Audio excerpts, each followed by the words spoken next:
Victoria, thank you for coming. I think before we get started, because I think this is one of the most intimate and raw conversations that I've had a guest come on and speak about, would you want to talk about how we came about this topic? And again, it's about helping women realize and men realize Yes. that like there's nothing that can hold you back. Doesn't matter the circumstances in life and whatever gets thrown at you, but to a really go after the vision that you want in your mind and how you want to live. Yes. And secondly is just getting out of unproductive and toxic relationships. So you want to talk how we decided to do this Yes. episode today? Yes. First, I want to say thank you for making this happen. It all started, we were both bonding over our past. And one of the biggest goals I have in life, and I believe that I will achieve, is to start an organization, charity, something to help women who have been through what I've been through, to support and or advice or just help, and men as well. Some men have made wrong choices. Does not technically mean that they're bad men. They are maybe not self-aware, or maybe I want to help men to not treat women and make them feel the way men have made me feel. And I want to help both men and female. And I expressed that to Jessica, and that's when she's like, wait, why don't we do a podcast? Why don't we do this? And if it wasn't her asking me, I probably would have been, it caught me off guard, but I was so interested, and I'm excited and I'm happy, and I look forward to doing more of this. Awesome. I love it. So I think the most important step in your life when you were a teenager was you were 17 Yes, and you got pregnant. I did. What was going through your mind? The first thing that there's two things that came to mind. It was college. Everyone knows at age 17, you're, at the end of high school, and you're looking at colleges, and I was making plans, and I was looking to see what am I going to, I had a few things that I wanted to, like, I wanted to be a lawyer. I wanted to be a doctor, I was trying to figure it out. And that came to my mind, like, okay, I completely like, I can't do this, and I can't go to college. My father came to mind. I was scared to disappoint my father and my older brother. Um, those were the main two that came to mind. My older brother and my father. I did not want to disappoint them. Um, I was always the one. So, like, when I was 17 and got pregnant, I was always the one in the family who always had like the big goals. Yeah. And I was always like the one in the family, like, oh, I'm gonna do this, I'm gonna do this, like always talking about my future. I'm gonna live here. This is the job I want. Like, I always was so ambitious. And I do remember, like, my father and my older brother always brought that up to me, like, from everybody, you're always been so ambitious. And those are the top two things that came to mind. And it was tough. But the main other goal that I have is to share is I still did it. It was you. It took time. I didn't go to college right away, but I still did it, and that means you can do it. You can be a teen. Don't recommend it. Let's warn not recommended. Children and teenagers, please enjoy your high school. Please live in the moment. Have fun. Protect yourselves, boys. Protect yourselves too. Women, girls, have fun, enjoy your prom, have fun, go through that experience of going to college. I don't recommend, but if it happens, don't let that hold you back. The way it happened was after time, and when I saw my little girl in my hands, I looked down and I said, I want her to look at me and say, I'm proud of you, mom. You still went to school. You still did, and she like loves New York, because, I pushed myself so much. Yeah. And I just want to make sure that people know that you can still go to college. You're not going to be going to any parties. You're going to come home and take care of a child, but that child will eventually Thank you. Yeah. So you mentioned your father and your brother, you were first so scared to tell them. Yes. And you did grow up in a very traditional, more male dominated Yes.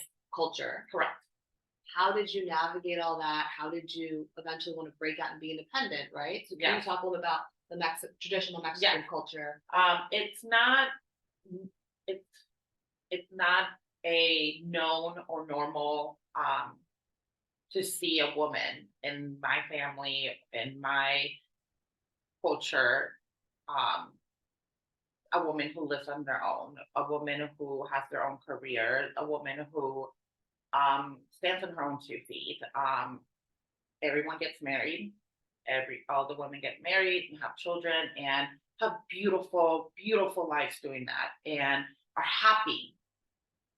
I was never that girl. I'll always, till this day, my family tells me, you used to always say you're never gonna have kids to get married. You just wanted to have a big house and take care of all the nieces and nephews. Yeah.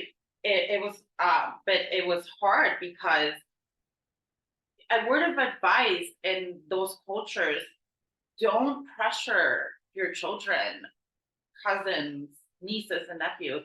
When are you getting married? When are you going to have children? Just get married. You're a great cook. You're a great. It's not all we want to do. Not every woman wants to do that. And sometimes we tend to settle in relationships and accept things because of that. And the way I broke away is, honestly, I take it as being God and getting pregnant at a young age as a blessing, because I did not want my daughter to have that as the option. Yeah. You have that as an option, but you have so many other more options to do. If you want to sit there and start your own company, you can. If you want to go to college, you can. If you want to live alone at a certain age, as long as you're being responsible and taking care of your obligations, you can. And no woman should ever be looked at differently because you're not married in a home. I still have a beautiful home.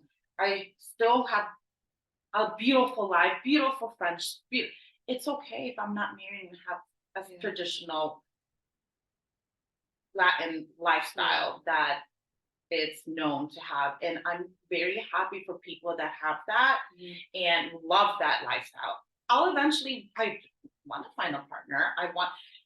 But I want to do it in my terms, in my way. And having my daughter, I wanted her. I didn't want her to see me as I settled. This is where I decided to stay. No, we have options. If you think back about how you got here, so you're living in your favorite city, you love your job, you love your friends, you love your life. Yes. Cami is beyond, amazing. And she is living her dream life, probably more so than you. Yeah.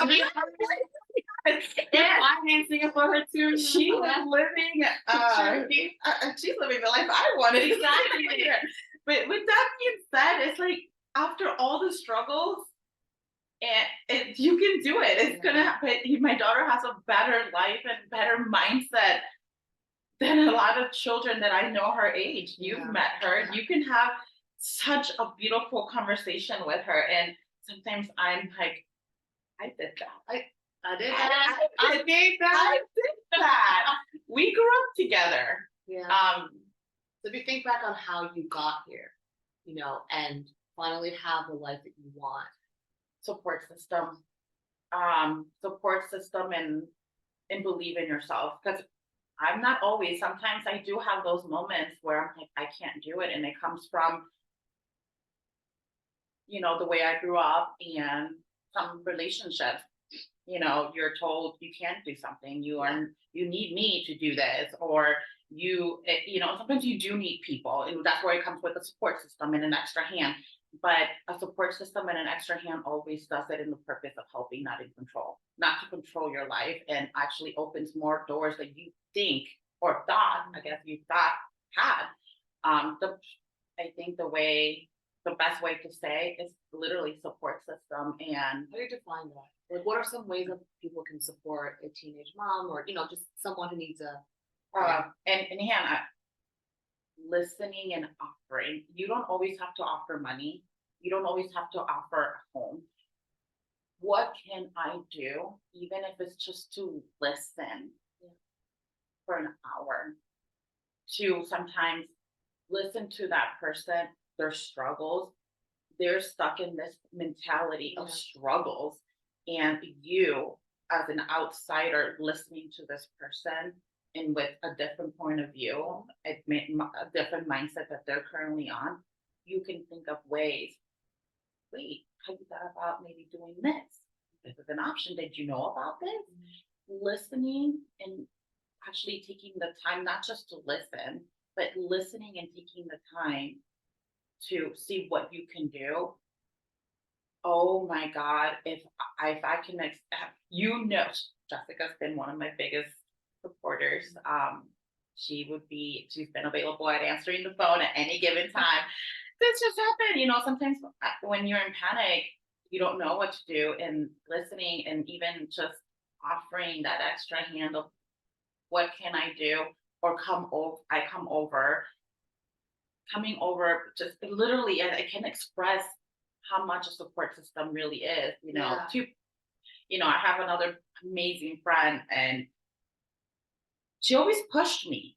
You can do this. Like, what are you thinking, Victoria? Like, you're one of the most persons that I know that is always a go-getter. Like, don't shine your shine. You can do it. And I've been in moments where I'm like, no, I can't. No, I can't. And support system opens that window. Like, yes, I can. And then it forces us who are in that mindset to actually look into, like, yes, I can. And guess what? You can. And you can do it all on your own. And all you need is that support system to just tell you and help you. Yeah. I couldn't agree more. I mean, I think it's also applicable to anyone who's going through something, right? It's sometimes if you're going through a dark time, you forget your strength. Like, you forget all your accomplishments. Yes. You're so focused on this one negative thing. And I'm like, homegirl, have you thought about this that you've accomplished, this that you've done? She does that for me. It's just like, it's crazy. Like, it's so stuck on it, right? But to your point, I think it's the people who will come to you for any sort of help or advice, if they're asking for options, right? Sometimes people come to you which just want to be heard. And I'm horrible at that. Like, I'm more like solution. Yes, you are. I'm so bad listening, just listen. I'm like, am I here just to sit here and listen, or to sit here and give a solution? Yeah, and that's the great part of relationships and friendships. It's like we grow together. Like, you have done that for me, where you and another amazing friend. Julia. She's always been that. You can do this. You've done this. What do you mean? Like, you both have that. But I've also, sorry, I got sidetracked a little bit. But I've been helping you with, hey, listen, sometimes you just need to listen. Yes. Just listen. You don't have to always. Some people really just want to express their feelings. They're not wanting an answer. But listening is also part of being part of a support system. Yeah, that's true. It really is. I think it's going back to, I've learned more and more now that oftentimes people want to connect, people want to be heard, and they just literally want to be seen. And I don't need to offer 1,000 other solutions. Just being there is enough. But that's what makes you beautiful, is that you are so always wanting to help and giving other people's options. And I mean, it works for me as having you, like someone like you as a friend. Wait, you can do this, you can do this, you can do this. It's all learning. I mean, I do both. Yeah. I do both. I sometimes just listen, and sometimes I'm like, oh, stop. You can do this. Yeah. You can do this. Yeah. And so I think something that a lot of teenage moms think or go through is, okay, I have a child now.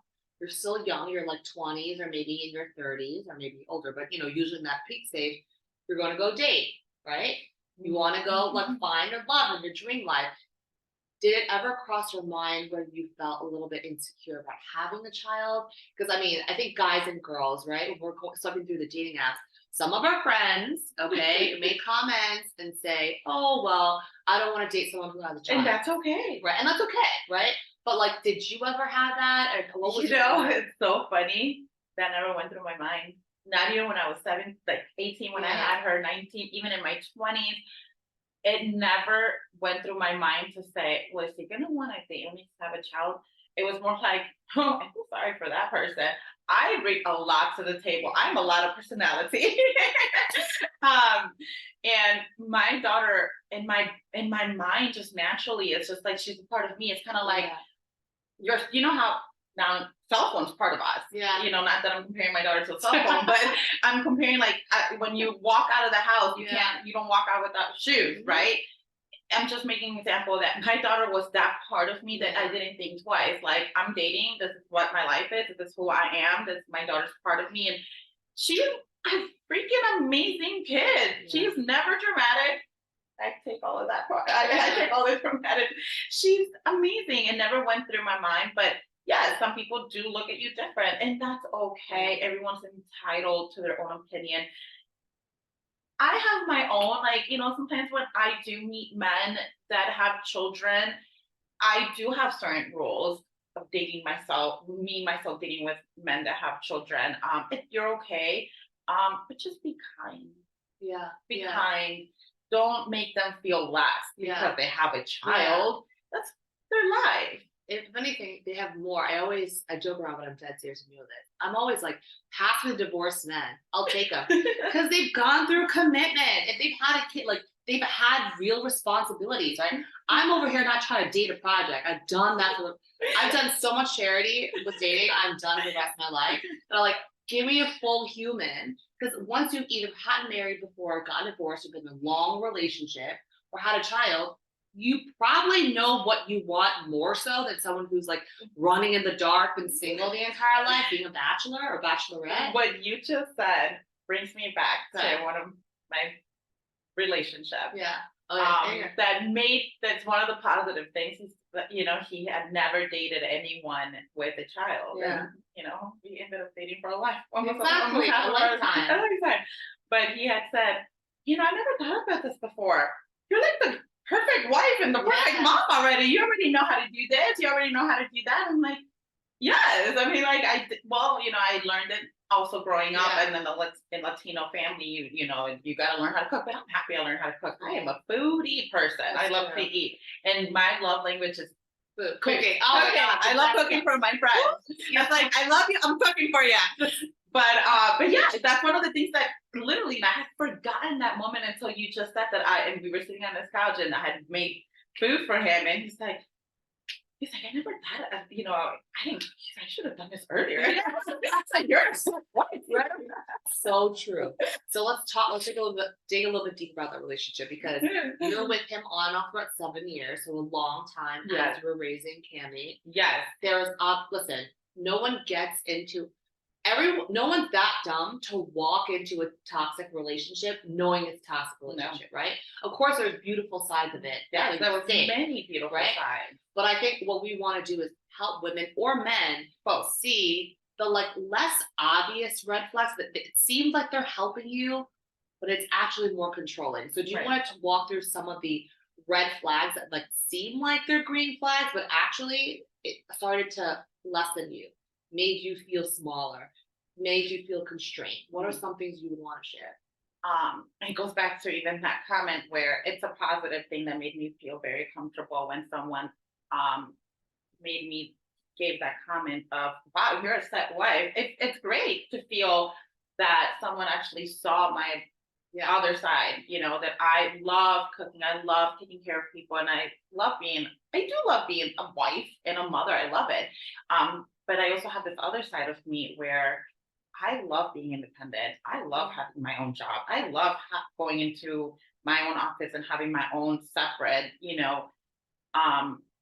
it turned into, I would say that was also a controlling red flag. He wanted someone who takes care of everything and wants them at home. And, he's the man breadwinner and does everything, and I stay home. And for some women, they love that. And that's okay. I didn't. You don't need a gym membership. You can work out at home. You don't need to be going to the gym. We're work out at home. In my head's like, at first I was like, oh, and made comments like, oh, so when I come home, we can spend time together. Great. In my head, hey, we're spending time together. But that's also not also letting me, like, I love running outside. Yeah. It's one of my favorite things to do. I love spin classes. I love going to yoga and an actual studio. Not everyone is meant to work out at home. And it was more of they didn't want me to be going out, leaving the home. Wanted me to stay at home and just stay at home. What about if you want to talk about when you were trying to get healthy and some of the comments that were made that you thought was positive, and then hang out with your girlfriends? Yeah. Just because you're in a relationship does not mean that you are no longer allowed to have friends or go spend the day with your girlfriend. You don't, you're in a relationship, right? You're not going to be going out every day or every weekend. You're in a relationship. If you want to go pick one day a month or one day a week or one every other week, whatever works for you and your relationship, you are allowed to go to dinner with your girlfriends. You are allowed to go have drinks with your girlfriends, go to the nail salon with your girlfriends. I got to the point where I had to lie, and which is really sad, that I was going to the nail salon on my own, or I'm going to go to Bloomingdale's to pick up some stuff for like an event that we had, and I was going to him, I was going alone, but I was going with my girlfriends, and so I can have that extra time to like, girl time is so important, and this person stripped a lot of my friends away from me, and that's why I'm like, my friends are my friends. And one of the things that I always say, you date me, you get my girlfriends for free, because you're dating me, you're dating all my girlfriends. They're coming along with us, and we've had some guys are awesome. They're great about it. Yeah. So if you're a guy out there, let your girlfriend have her girl time. It's okay if we want to have something at home, go to the room, or participate. Yeah. I used to think it was because he wanted just me to himself, and we just want to be in the love bug. And no, it got to the point where my girlfriends will call me with their problems, and I couldn't even be on the phone with them. We're watching a movie, and I get it. Like, you're watching, but this is actually my girlfriend's actually going through something really important, and that was one of the biggest issues. And I think women should really stand to, because a guy can go to get off of work and go for a happy hour. Oh, I lost track of time. I bonded with so and so. We're going to go to another bar. That's okay for him to do, and and then we stay home. We accept it, no problem. It's okay for us to do that when it's our turn. Yeah. I went out to dinner with Jessica. We're having a great time. We're going to go to a bar and have more cocktails. This is where I'm at. Join us if you want. Not doing anything wrong. Another thing is my health. I like a certain weight, a certain look. But it got to the point where if I even finished my own plate of food, you're not supposed to. One of the first dates that we actually went to, like, you ate your entire plate. Was I not supposed to? Wow. And that should have been a red flag. But again, like, you saw a lot of things. We share these things so openly and with such detail because no woman or man is that big of an idiot that they're going to walk into these relationships, right? They've always been there, these red flags day one, but you kind of rose up because you see all the other things, all the right? beautiful things. The whole point is saying a red flag is a red flag. It's never going to freaking go away. So no matter how many good, rosy things we see around it, if you can't live with certain things that are red flags, run. Right. Do not stay behind because other things are good. Yes. Also, but that also means sometimes I have my own red flags. And with the right partner, he can help me fix my red flags. I always wanted to help some of his red flags, and some people are just very closed off. No, that's and that's okay. That's just not the person for me. Yeah. And you should not stay around for other reasons. But I will never regret it. Yeah, of course. Yeah, it's all lessons learned, right? Different chapters. But I think back to the point you mentioned before about, we were talking about, hang out with people.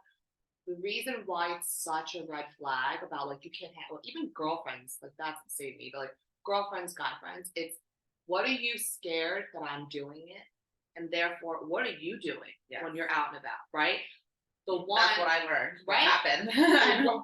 The one toxic relationship I had previously, it was like, I mean, you can't ever control me. So it was more like making comments at me hang on my guy friends or making comments at certain, like being insecure about certain people that I hung out with. But then I've learned afterwards, what are you doing when you're out in the bar? Like I'm out here being a loyal girlfriend. I'll talk to people, but there's a line. There's a line. Clearly you didn't have a line. So I just feel like whenever someone makes you feel small or restricted, that's not like the point of getting a relationship is not to get suffocated.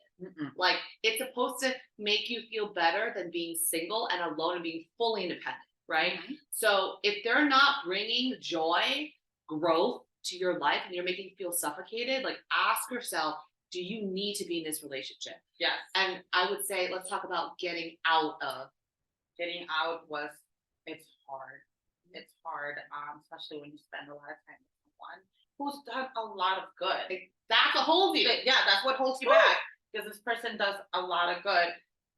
And also, I'm not saying it's easier when there's not a child involved, but it kept my daughter, he's a father figure, and very close to his family, love his family so much. It's you should not stay with someone who has all those wonderful things, but at the end of the day, you're going to bed crying because this person says this to you, or lied to you, or you learn that they have betrayed you with people you never expected to be betrayed. And people that were very close to you. People that have that's what killed me. Yeah, it's hard, especially when you're helping others. But if you're going to bed feeling sad, and not happy and stressed, and this person really just doesn't bring you all this joy, relationships are not perfect. You're gonna go to bed sometimes sad and angry at this person. It's normal. But if this person's disrespecting you,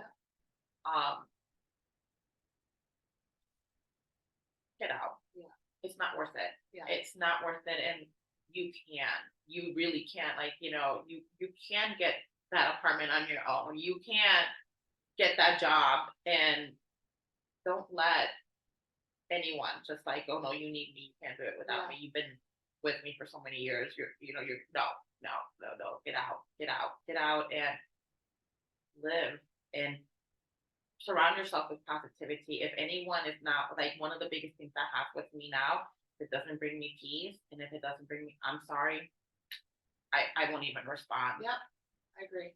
And I think I want to echo your initial point about support system. Yeah. When I got out of my last toxic relationship, like I'm so the biggest thing one of the biggest things I've learned was stop putting myself in a bubble. I should have been more open with you and everyone so close to me. What the hell was going on? But I was shameful. I was trying to make it work. I was trying to stay afloat. But I think the biggest lesson learned for me that I always hear people ask is just, if you feel like you have to hide, that's not okay. Your partner, and you have to hide parts about this person because you're not proud of them, that's a huge red flag. You got to get out. It does not get better. There's personality. First of all, there's personality disorders, we're really real, but there's also deep personality traits that are so ingrained in someone that if they're not willing to go to therapy, they're not willing to work with a coach, they're not willing to apologize when they're wrong, and they just project it onto you and make you feel like you're crazy when you have literally text receipts and you send it back to them, it still goes nowhere in their brain. You gotta run. Really, literally, you can send a photo to an individual caught, like you caught red-handed, like the proof is here, and they still flip it or ignore it. It's not worth it. It's not worth for your self-esteem. It's not worth it. And it's not. Let's flip it to men.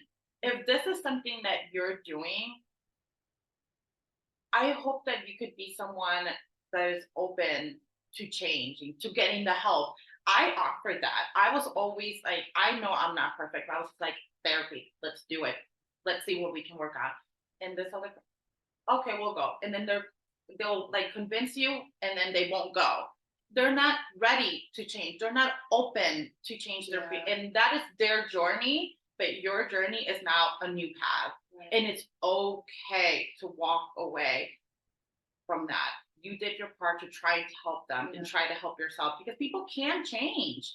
People can't, but if they want to. Yeah. And it's not, and I feel like we talked about this too, like having dated people that we feel like we had to save or help, and especially when you're someone who you're very nurturing, you're very kind, like you want to help, you can't help anyone who doesn't want to be helped. Right. And also, it's a little bit, I self-reflect sometimes, like, isn't it a little bit conceited of me to think like the way I think is best, therefore you must change? No, So, not all. yeah. So it's like, no, if you don't want to change, that's on you. We move along. And I think ultimately, finding the right relationship is so much about self-respect, right? You've worked so hard. You've done the inner work with yourself. You've built the life you wanted. You've finally gotten a place where you feel like you're at peace and you're good. Why would you throw it all away to find someone who tears you back down to a point where you never even were at, or you worked so hard to get out of? Yeah. So it's just like finding the right person who loves you and just respects you is more of a self-respect to you. Don't you deserve that? Like, after all the stuff that you work so hard at work, you work so hard on yourself, don't you deserve someone who's going to be a healthy partner to grow with? And if there's, no relationship's going to be perfect, but Right. if you find someone that brings so much to your life, but you both are never going to be perfect, but if you can actually have that relationship to help each other when you fix all the negatives or all the growth that you still have left, because we're always growing, always. Yeah. Well, hopefully. Yeah. But there's those partners that are so closed off, and then there's those partners that are like, well, I don't feel that way, but hey, if you're feeling this way, let's go see what we can help with, like, for both of us, because we both want to grow. Yeah.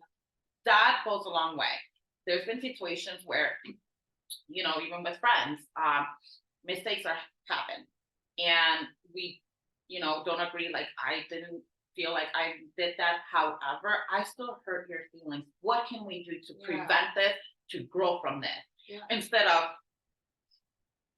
okay, I hurt your feeling. Okay, no problem. Yeah, I agree.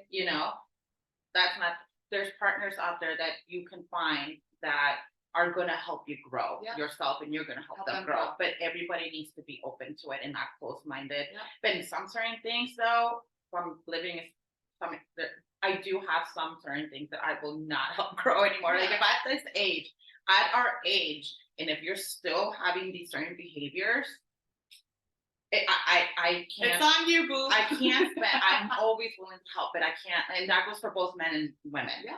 And hopefully, there's men out there. If you're currently making a woman feel a certain way, if you care, please try to change or let her find her happiness. And women, some women do this to men. Yeah. I know a lot of women that do this to men, and it's not fair. Men also have feelings, and it's not, you should never try to make someone else feel less and they can't do something. And if they can't do it, it's okay if they can't do it. Find something else that will help them to make them feel important. Support system is big. I agree. It's really big. I think as we wrap up, Victoria, what's something you would tell to the young or teenage moms out there? What advice would you give them? Don't give up on your dreams. Please do not give up on your dreams. It's going to be hard. People are going to turn their backs on you, family included. And I'm going to be brutally honest. It's going to hurt. It will pay off, because at the end of the day, no one else is feeling your pain, and they're not giving up your dreams. You're giving up your dreams for them. If they really cared, they would help you fulfill your dreams. Yeah. If people really care about you, it's action. It's not mouth service. And it's okay to have an opinion. think that you shouldn't do this. But if this is what you want and you're that passionate about, what can I do to help? Don't give up on your dreams. If you want to be a doctor, girl, go get that degree. Yeah. And men too. Honestly, if you get a girl pregnant, figure it out. You can still do it, but please be present. But if not, hey, listen, it's okay. You can grow up without a father and without a mother and still be okay. Yeah. You, yeah. No, sorry. So just don't give up on yourself. Believe in yourself, and surround yourself with people that there's going to be many moments. And I say many because there are many moments that you're not going to believe in yourself, and the right people believe in you and they remind you that you can do it. Yeah, I love it. So I always ask my guests when we wrap up, what is your gift? Because I really believe every single person has a gift. And when you unlock it, you help humanity. And it's a waste of your talent if you don't use this gift. So what is your Oh God, a few things actually come. Yeah. Love, no matter how many bad things happen. I'm a firm believer. You know, I think love is my biggest gift, because I've lost so many people, friends, relationships, and I still believe it. And I still, when I meet people, I'm an open heart. And I forgive. I do. I'm a big forgiver. Doesn't matter what happens. I'm always willing to still work it out. And but love. I think, yeah, I think that's the biggest gift. I'm always giving love. I love you.